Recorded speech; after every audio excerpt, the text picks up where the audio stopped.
अस्सलाम वालेकुम रहमतुल्लाहि वबरकातुहू दोस्तों। मैं हूँ इरफान खान।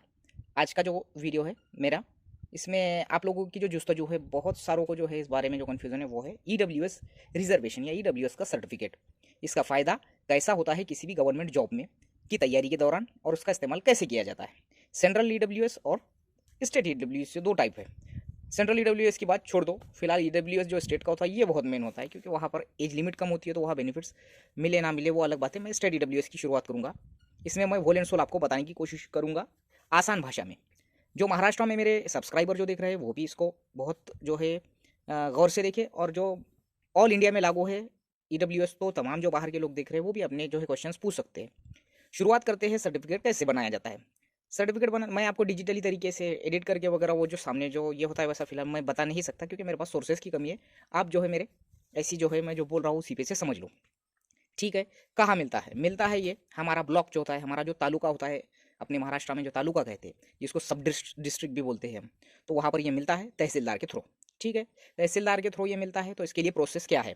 स्टेट ईडब्ल्यूएस का फ़ायदा आपको कैसा होता है ये भी मैं बताऊंगा।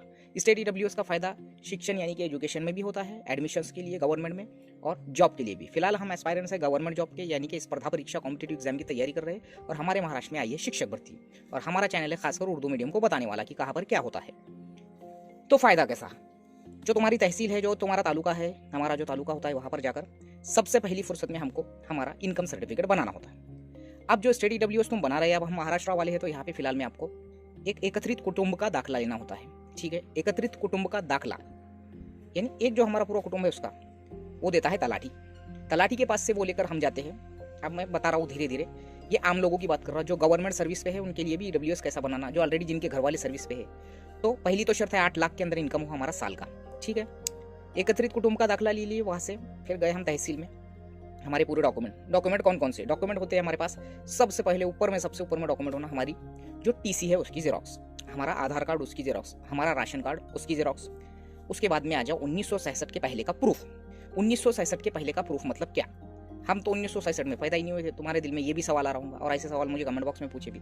तो भाई लोगों, जो 1967 है उसके पहले हमारे खानदान का, हमारे खून के रिश्ते का परदादा, दादा, अब्बा, बड़े अब्बा, फुप्पो, चचेरा भाई वगैरह जो कजन्स होते हैं, जो खून के रिश्ते वाले खानदान वाले होते हैं, ये 1967 के पहले इनमें से किसी की भी, खुसूसन अगर अब्बा का और दादा का रहा, परदादा का रहा, तो अच्छा है। नहीं तो फिर फुप्पो का तो रहता ही है, यानी बुआ जिसको बोलते हैं। अदर देन महाराष्ट्र जो मेरा सुन रहे देख रहे होंगे वीडियो, या उर्दू के अलावा जो दूसरे मीडियम वाले देख रहे होंगे, तो बुआ की बात कर रहा हूँ मैं। अब्बा की जो बहन होती है उनकी, अगर वो 67 के पहले की पैदाइश होंगी तो वो भी जोड़ सकते हैं। और अब्बा का रहा, दादा का, परदादा का रहा, तो और भी अच्छा। तो उनकी टीसी या जो भी, या उनके जन्म दाखला वगैरह जो 1967 के पहले से वो क्यों ये इसलिए कि 15 अक्टूबर 1967 के पहले किसी भी स्टेट का डोमिसाइल होना ये कंपलसरी होता है जब आप रिजर्वेशन लेते हैं, कोई भी रिजर्वेशन। तो आप स्थायी है क्या, आप वहाँ के अधिवास है क्या, आप वहाँ के डोमिसाइल है क्या, ये है वो सर्टिफिकेट का मतलब। तो कोई भी अब्बा की, दादा की, परदादा की, खानदान में से किसी की टीसी, किसी का वगैरह वगैरह कोई डॉक्यूमेंट है जो पैदाइश का उल्लेख है वहाँ पर उनके। ठीक है, पर्सनली जैसा अब जो मेरे खुद के जो वालिद साहब है उनका 1959 की पैदाइश है, तो मुझे कोई प्रॉब्लम गई नहीं। ठीक है, ये हो गया 67 के पहले का प्रूफ। अब ये 4-5 डॉक्यूमेंट समझ में आ गए। उसके बाद में आ जाओ वो हमने जो इनकम सर्टिफिकेट बनाया 1 साल वाला बनाने का तहसील से, ये तमाम चीज़ें वो लाने का, एकत्रित कुटुंब का दाखला और वो तहसील में डालने का, उसको बोलने का 1 साल का। क्यों 1 साल का? 1 साल और 3 साल का मांगती है वो। तो फिलहाल में शुरुआत पहली बार बना रहे तो 3 साल का बना दो, और नहीं तो फिर 1 साल का। फिलहाल मैं जो गवर्नमेंट सर्विस जिनके घर पे नहीं है, तुम्हारी वोल एंड सोल इनकम, तुम्हारे घर में 10 कैंडिडेट है, अगर तुम्हारे वो राशन कार्ड पे, तो उनकी सबकी इनकम, ये बात याद रखना, और इसमें छुपाने की बात ही नहीं आती। तो सबकी इनकम हर सोर्स से 8 लाख के अंदर होना। अब वो गया वहाँ पर, जो हमारा इनकम सर्टिफिकेट बनेगा वो लिए, और हमारे ये डॉक्यूमेंट्स अटैच करें उसको, और वो जाकर जमा करे जो भी वहाँ पर क्लरिकल डिपार्टमेंट होता है वहाँ पर। ओके, ये जमा करने के बाद में वो अपने को एक टोकन देता है, और वो टोकन देने के बाद में हमारे 3-4 दिन में, 5 दिन में, 10 दिन में, 15 दिन में जो भी ईडब्ल्यूएस सर्टिफिकेट बन जाता है। कास्ट सर्टिफिकेट के जैसे इसका ज़्यादा लोचा होता नहीं है, और ये कास्ट के बेस पर ईडब्ल्यूएस आरक्षण नहीं है। जो ओपन में नहीं है वो ये ईडब्ल्यूएस आरक्षण का सर्टिफिकेट लाभ ले नहीं सकते, बना नहीं सकते। ये बात अपने दिमाग में बैठा लो, गांठ बांध लो। जो अदर दैन ओपन है, only for EWS reservation is only for open category. ठीक है, जो 8 लाख से कम उत्पन्न जिनका है, और 5 एकड़ से कम खेती महाराष्ट्र में ऐसी डिमांड की जाती है उसकी। ठीक है, 5 एकड़ से खेती कम, यानी कि उधर बीघा में अगर मैं बात करूँ तो कोई अदर उत्तर प्रदेश, कोई राजस्थान वगैरह, तो आप इधर, आपके इधर बीघा बोलते हो, तो समथिंग मेरे ख्याल से 1 बीघा यानी आधा एकड़, 10 बीघा ज़मीन आपके पास नियर अबाउट, हमारे महाराष्ट्र की बात कर रहा हूँ मैं, आपकी तरफ पता नहीं। तो 5 एकड़ खेती, या उधर अगर है आप अदर दें, तो 10 बीघा ज़मीन के अंदर आपको खेती होना चाहिए, अल्प भूधारक होना चाहिए आप, यानी कम ज़मीन वाले किसान। ठीक है। अब आ जाओ, तुम्हारे घर में कोई गवर्नमेंट सर्वेंट है तो तुम सीधा सीधा इनकम सर्टिफिकेट बनाकर ईडब्ल्यूएस नहीं ले सकते। तुमको जो 16 नंबर समथिंग फॉर्म आता होगा, पेंशन होल्डर भी है तो तुम्हारे घर में तो भी, तो वहाँ जाना है। तुम्हारा जो जिस डिपार्टमेंट में तुम्हारे घर के अब्बा अम्मी वगैरह वगैरह वगैरह जो भी होंगे, जो तुम्हारे राशन कार्ड पे है उनका, उनसे लेकर वो वहाँ का क्लर्क अपने जो होती है वो उन सर्वेंट है इसलिए उस बेस पे एक बना कर देता है इनकी इनकम कितनी, और वो जाकर सबमिट करना होता है हमको तहसील में। वो बनाता है उस पे से हमारा इनकम, 5 एकड़ के अंदर की खेती का इनकम साल भर का, 1 साल का, और 1 साल का हमारा वो इनकम।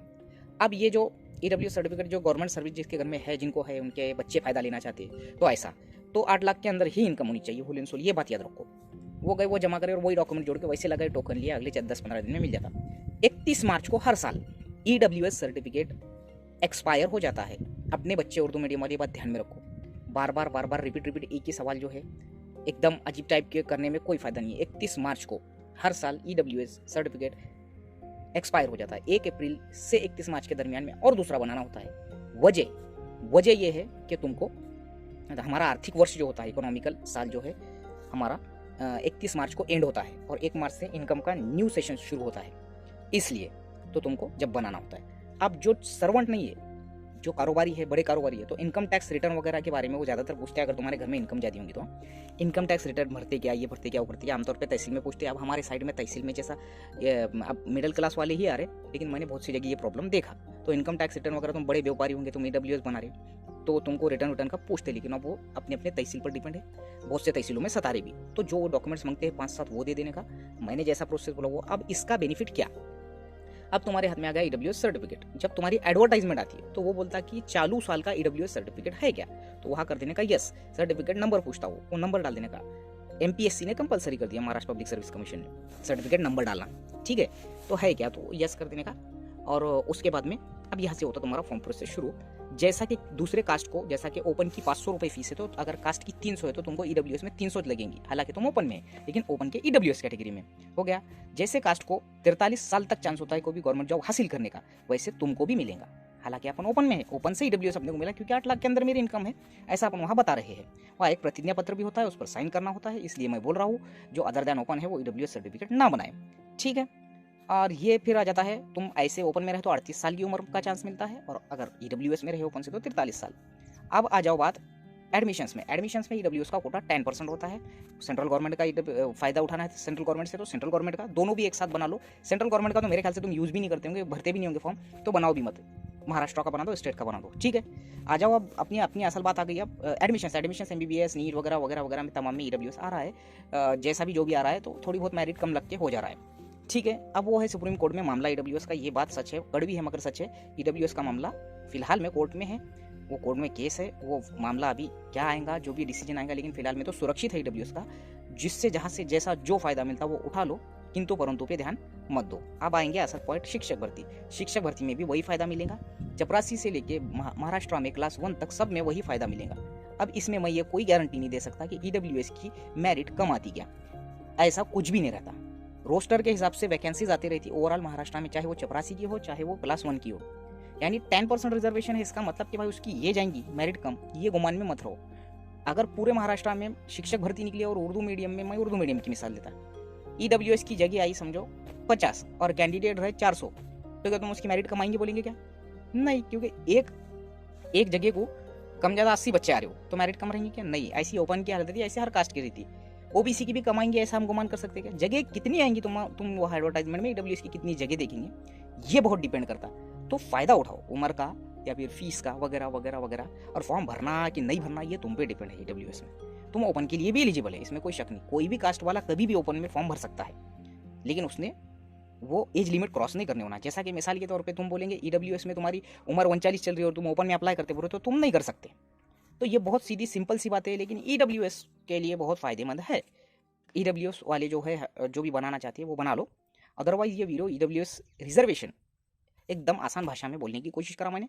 शिक्षक भर्ती उर्दू मीडियम, शिक्षक भर्ती मराठी मीडियम, जो भी होंगे मेरा ये वीडियो देख रहे होंगे, इस प्रोसेस से बना दो। कहीं कहीं 3 दिन में भी दे देते। अब हमारे इधर थोड़ा नहीं उतनी तकलीफ देते, आप कहीं कहीं 15 दिन लगने दो ना, 1 महीना लगने दो, अपना क्या जा रहा उसमें, पड़े रहने दो, बन जाने दो खाली बस। क्योंकि टैट के फॉर्म में तुमको यस करते आना और सर्टिफिकेट नंबर डालते आना।